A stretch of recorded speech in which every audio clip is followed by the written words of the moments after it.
C'est un juge. Un magistrat, c'est quelqu'un qui juge les gens. C'est un juge. C'était une personne qui a une robe noire. Un magistrat, c'est une personne avec une robe noire et c'est un juge. Un magistrat, c'est par exemple les juges, c'est des gens qui sont les habillés en noir, c'est des gens qui ont des droits pour juger les gens. C'est un juge qui est habillé en noir. C'est un homme de pouvoir qui juge les gens. Un magistrat est un juge. Je ne sais pas. Je ne sais pas. Un magistrat, c'est un homme de loi. C'est un homme politique. C'est un homme habillé avec une robe noire. C'est un homme de fonction judiciaire qui fait appliquer des lois. C'est quelqu'un qui travaille au tribunal. C'est quelqu'un qui s'occupe de choses importantes dans les domaines du tribunal. C'est un juge qui s'occupe du tribunal. Un magistrat est un juge.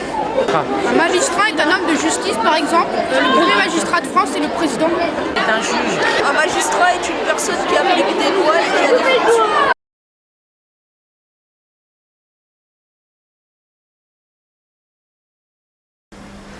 En fait, ce sont des métiers différents, parce qu'il y a de nombreuses fonctions dans la magistrature.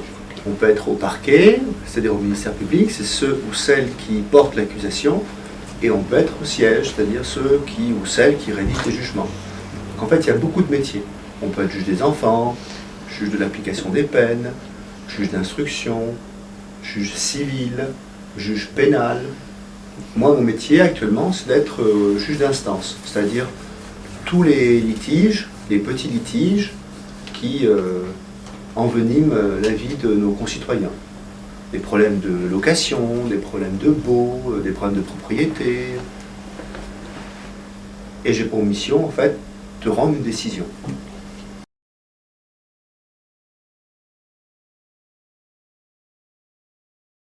Alors, ce qui est bien dans la fonction publique française, c'est qu'il y a plusieurs voies. Il n'y a pas une seule voie, un seul parcours professionnel pour devenir magistrat, puisque vous me parlez de la magistrature. En fait, en France, il y a 3 possibilités pour devenir magistrat. Soit on passe le premier concours. Si mes souvenirs sont bons, je ne sais pas, il faudra vérifier, c'est moins de 27 ans, quelqu'un qui a fait des études de droit, dans une fac, qui a un master 1, master 2, et qui passe le concours numéro 1, on va dire ça, en sortant de la fac. Après, il y a un deuxième concours qui est celui ou celle qui a plus de 27 ans et qui a déjà une expérience professionnelle, qui a fait autre chose dans sa vie. Pour prendre mon exemple à moi, j'étais professeur de lettres avant.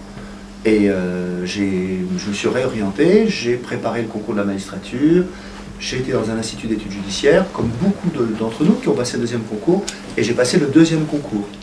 Et puis il y a un troisième concours, qui est pour ceux qui sont dans la vie professionnelle et qui passent un concours qui est plus limité, avec des épreuves de droit, bien évidemment. Donc c'est 3 façons de rentrer dans la magistrature. Mais l'essentiel, c'est de se rappeler quand même que c'est un métier juridique.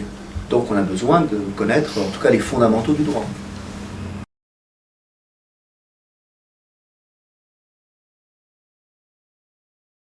Quand vous allez dans une salle d'audience et que vous rentrez, qu'est-ce que vous voyez? Vous voyez 3 juges en face de vous. Ça dépend comment on est positionné, mais à droite, vous avez le ministère public, et puis à gauche, vous avez la défense. Le ministère public, c'est celui qui accuse. Il y a une infraction qui a été commise, et il demande au nom de la société une sanction. Ce substitut du procureur, entre autres, peut, dans le cadre de ses prérogatives, de ses missions, si on découvre un cadavre suspect et qu'on suspecte un crime, en tout cas quelque chose qui n'est pas évident, qui n'est pas un suicide, qui n'est pas une mort naturelle, il peut se déplacer sur le lieu du, entre guillemets, crime, parce qu'on n'en sait rien pour le moment. Il y a une deuxième façon de se déplacer, et là on est sûr que c'est un crime, par contre, c'est quand on est juge d'instruction, qu'on mène une enquête criminelle, et qu'on reconstitue un crime. Et à ce moment-là, par exemple, on peut effectivement se déplacer dans le cadre d'une reconstitution. C'est-à-dire qu'on dit à celui qui est accusé d'avoir tué quelqu'un de montrer comment il a pris son couteau, comment il s'est avancé vers elle ou vers lui, comment s'y est pris. Et là, oui, on se déplace, on reconstitue un crime.